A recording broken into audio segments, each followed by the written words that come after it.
صاحب ظاہر ہے وزیر اعظم نے بہت سنجیدہ لیا ہے، آپ کی وزارت کو اس حوالے سے کہا بھی گیا ہے. یہ جو معاملہ ہے اب اس میں ظاہر ہے جو وکٹم ہے اور وٹنس ہے وہ دونوں لڑکا لڑکی ہیں، اگر وہی بات سے پیچھے ہٹ گئے، حالانکہ ویڈیو موجود ہے، تو قانون کو دیکھتے ہوئے ریاست کیا کردار ادا کر سکتی ہے، کیسے ان کو سزا ہو سکتی ہے؟ Thank you very much Shazib.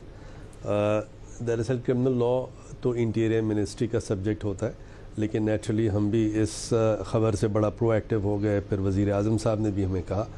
تو یہ 1979 کا ایک صادق کا فیصلہ ہے جو جسٹس دوراب پٹیل نے تحریر کیا ہے. اس کے اندر انہوں نے یہ فرمایا ہے سپریم کورٹ نے کہ اگر کوئی ہاسٹائل وٹنس بھی ہو یا انفیوریبل وٹنس بھی ہو، پھر بھی عدالت کی ڈیوٹی یہ ہوتی ہے، ڈیوٹی آف دا کورٹ، کہ وہ سچ یعنی ٹروتھ جو ہے اس کو ڈٹرمن کرے. اور چاہے کوئی ہاسٹائل ہو جائے، انفیوریبل وٹنس ہو جائے، لیکن عدالت کی یہ ڈیوٹی ہے. ہم نے عدالت کے سامنے یہ تمام جو حقائق ہیں، سب سے بڑا جو اس کے اندر فورینسک مٹیریل ہے، فورینسک مٹیریل تو مشینی یعنی الیکٹرانک مٹیریل ہے، وہ کوئی انسان تو ہے نہیں کوئی جھوٹ بولے گا.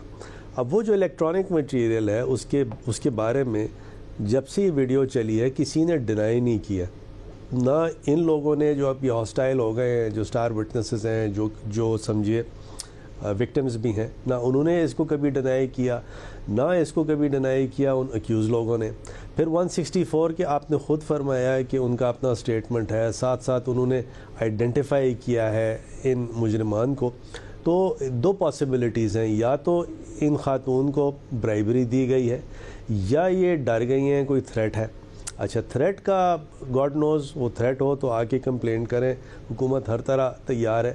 لیکن اگر خدا نہ خواستہ یہ برائبری کا کیس ہے تو یہ معاشرے پہ ایک بہت بری عکاسی ہے کہ پیسے لے کے اگر کوئی پیچھے ہو رہا ہے. ہمیں نہیں پتہ کہ کیا سچ ہے، نہ ہم اس وقت بتانا چاہتے ہیں، لیکن حکومت اس کو آخری دم تک اس کیس کو لڑے گی، کیونکہ دیکھیے اس کا ایک بڑا ایڈورس افیکٹ معاشرے پہ ہوا ہے. اور اگر یہ چھوٹ جائیں گے یہ صاحب، یا دیکھیں عدالت نے ٹروتھ ڈٹرمن کرنی ہے، ہم نے ٹروتھ ڈٹرمن نہیں کرنی. عدالت پہ ہم کسی بھی طرح انفلوئنس نہیں کریں گے، نہ کیا ہے کبھی، نہ کریں گے، نہ پروسیکیوشن کو انفلوئنس کریں گے، نہ انویسٹیگیشن کو انفلوئنس کریں گے.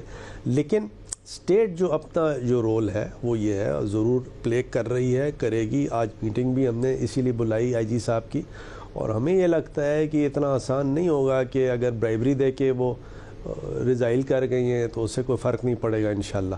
اور مگر فاروق نصیب صاحب، قانون کو ظاہر ہے آپ بہت اچھی طریقے سے سمجھتے ہیں، بطور وزیر قانون اتنی یہ امید ہے آپ کو کہ یہ کتنا مشکل ہوگا پھر اس شخص کو مجرم ثابت کرنا، اگر وکٹم اور گواہ جو دونوں ہیں وہ مکر گئے ہیں مگر ویڈیو موجود ہے؟ قانون کیا کہتا ہے اس حوالے سے پھر؟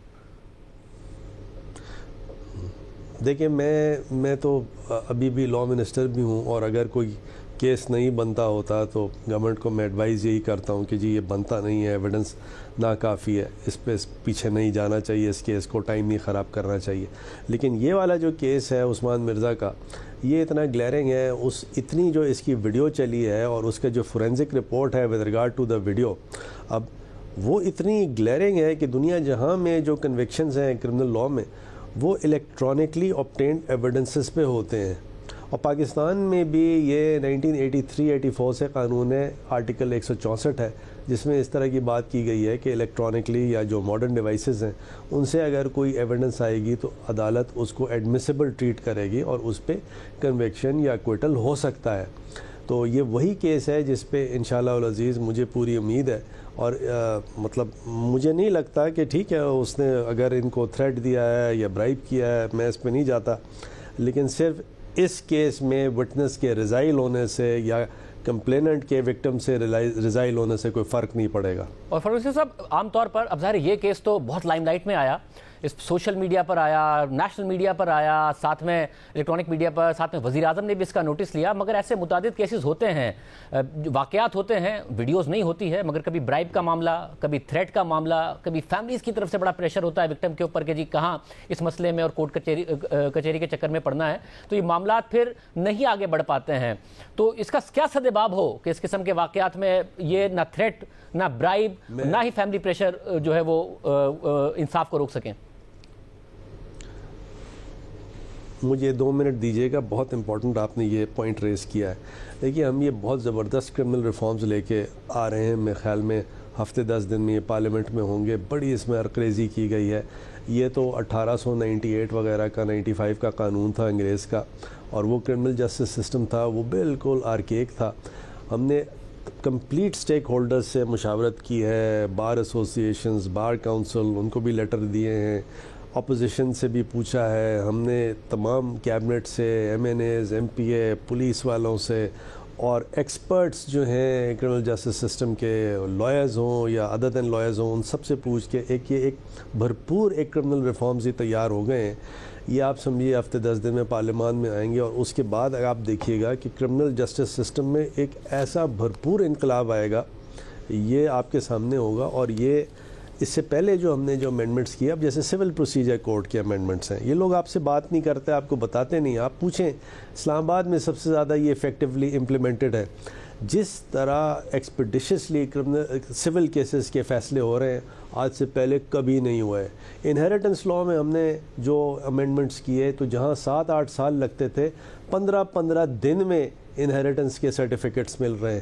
تو as far as law ministry is concern, law ministry نے تو مطلب میں منہ سے کہہ رہا ہوں, کہنا پڑ رہا ہے کہ شاید پاکستان میں اتنا فعال کام کبھی نہیں کیا جو اس دفعہ لا منسٹری نے ان 3-3.5 سالوں میں کیا ہے. اور فروخ صاحب, آپ کی موجودگی کا فائدہ اٹھاتے ہوئے اب supreme court bar supreme court سے رجوع کرنے جا رہی ہے, اور وہ 62(1)(f) کے حوالے سے ہے کہ اس میں جو تاحیات نااہلی ہے وہ نہیں ہونی چاہیے, یا پھر اس کی ایکسپلینیشن کی جائے. آئین میں موجود آرٹیکل 62(1)(f) میں کسی جگہ نااہلی سے متعلق وقت کا تعین نہیں کیا گیا. اسے خود سپریم کورٹ سے خود سے پڑھ کر تاحیات نااہلی کے طور پر لے یا آئین کی دیگر شقوں کے منافی ہوگا.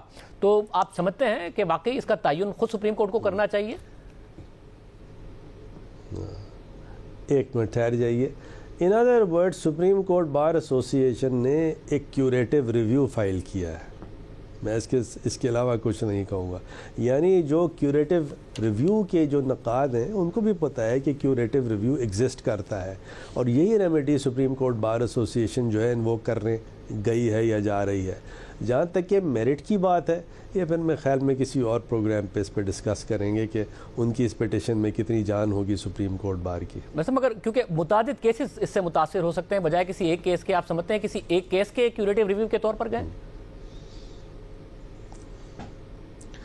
دیکھیں بات یہی ہے نا کہ جب بھی کیوریٹو ریویو ہوتا ہے, چاہے پہلے ہوا ہو, ابھی ہو رہا ہے یا آئندہ ہوگا, وہ صرف ایک کیس کو افیکٹ نہیں کرتا, وہ ایک کیس کو بھی افیکٹ کرتا ہے اور متعدد کیسز کو بھی افیکٹ کرتا ہے.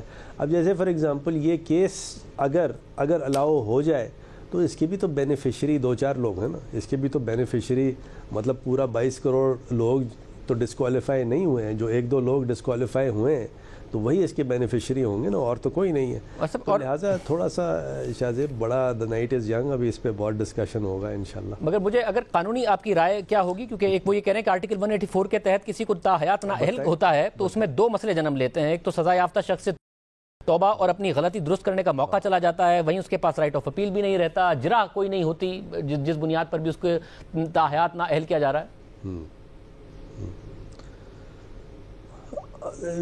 معاملہ بڑا کمپلیکس ہے. یہ صرف آپ سمجھیے کہ 1 منٹ میں 2 منٹ میں نہ میں ایکسپلین کر سکوں گا, نہ کسی کی سمجھ میں آئے گا.